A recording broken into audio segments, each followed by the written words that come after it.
వేసవి కాలం వస్తుందంటే చాలు అందరికీ మామిడి పళ్ళు గుర్తొస్తాయి. అయితే మామిడి తోటల నుండి అధిక దిగుబడులు పొందాలంటే పూత కాత దశలో తీసుకునే యాజమాన్యంపైనే ఆధారపడి ఉంటుంది.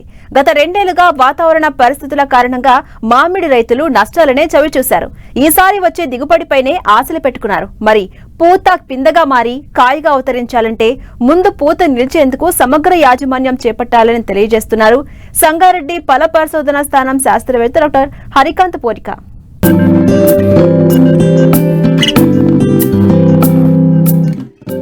మామిడి పూత సాధారణంగా డిసెంబర్, జనవరి నెలల్లో మొదలై ఫిబ్రవరి వరకు పూస్తుంది. ప్రస్తుతం చాలా ప్రాంతాల్లో మామిడి తోటల్లో పూత ప్రారంభమైంది.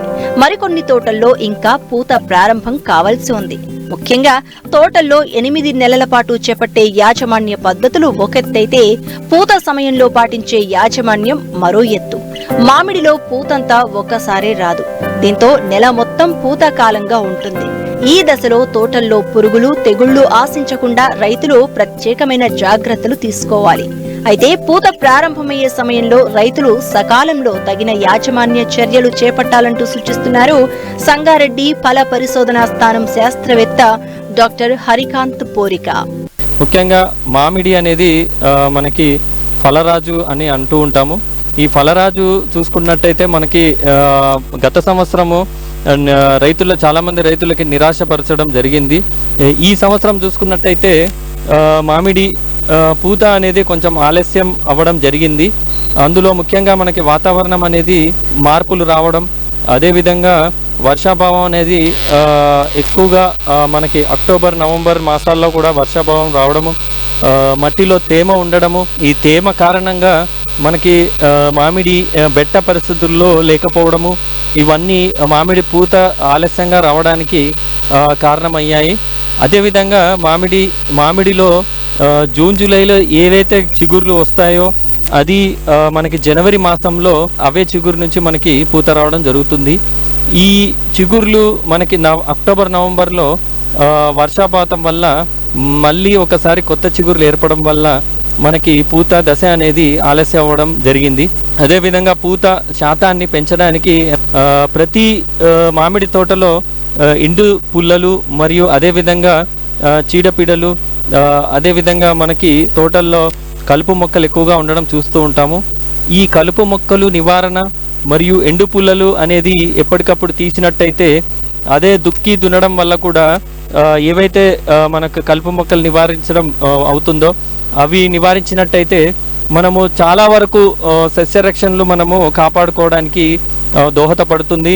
ఈ తోటల్లో చెత్తా చెదారం వల్ల మరియు కలుపు మొక్క వల్ల మనకి పిండి నల్లి మరియు తామర పురుగులు, అదేవిధంగా పండు ఈగ, అదేవిధంగా మనకి తేనెమంచు పురుగు, ఇవన్నీ అందులో నివాసం ఉంటాయి. కాబట్టి ముఖ్యంగా వాటిని మనము మన తోటని శుభ్రపరచడం వల్ల ఈ శిలీంధ్రాల నుంచి మనం ఈ సమయంలో మనము నివారించుకోవచ్చు.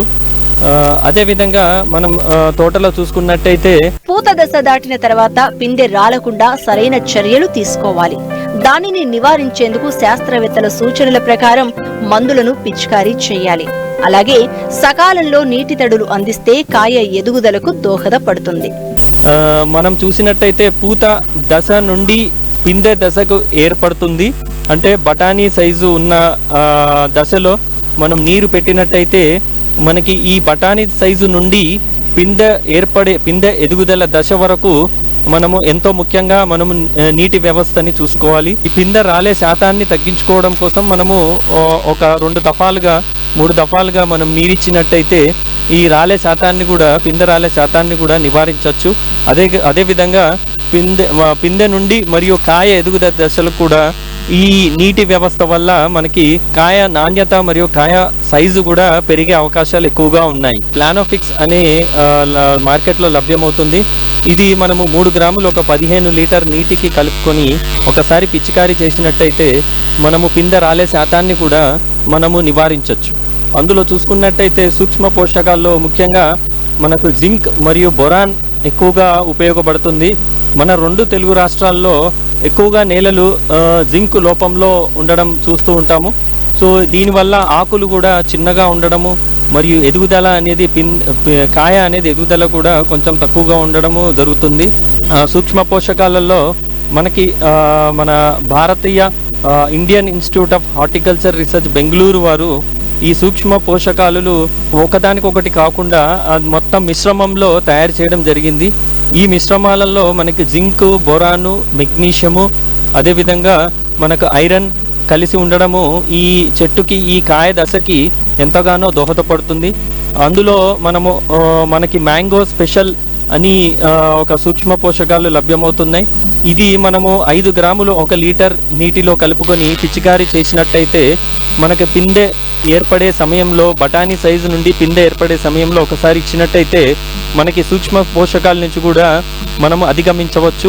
మామిడి పూత దశలో శాస్త్రవేత్తల సూచనలు పాటించి సరైన నీటి యాజమాన్యం, సస్యరక్షణ చర్యలు చేపడితే మంచి దిగుబడులను తీయవచ్చు. ఇక గత ఏడాదితో పోలిస్తే ఈసారి మామిడి పళ్ల ధరలు కొంత మేరకు పెరిగే అవకాశం కనిపిస్తోందని మార్కెట్ వర్గాలు అంచనా వేస్తున్నాయి.